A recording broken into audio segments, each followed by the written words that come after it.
বলো। নাম দিনেশ ব্যাপারী। আর কি ঠিকানা এখানকার? এখানে ধপাহাট গ্রাম, থানা মন্দিরবাজার, জেলা দক্ষিণ চব্বিশ পরগনা, ধপাহাট কৃষ্ণপুর। আচ্ছা, কোন ক্লাসে পড়ো? একাদশ শ্রেণী। আর কত বয়স? বয়স হলো 16।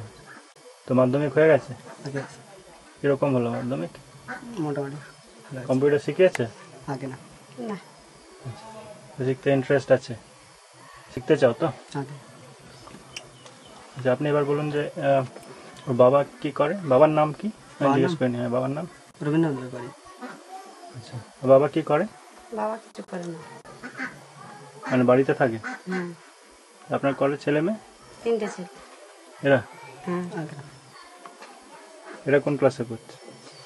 স্কুলে যায়? এরা না, আচ্ছা আমার আমি দুটো ছোট। ছেলে বড় না, এই ছোট। আচ্ছা আচ্ছা। আর বড়রা? বড় ছেলে বিয়ে সাথে হয়ে গেছে, কাজ করছে। কাজ করছে, প্যান্ডেলে কাজ আছে। তাহলে এতে কি করে এখানে আমদানি হয়? খাবার দাবার কি করে পান? আমার মেজদা আছে, সেই আমাদের মেসদা চলে।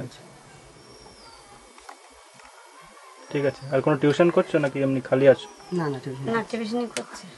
সকালে যেতে পারবে 3 দিন সপ্তাহে? হ্যাঁ।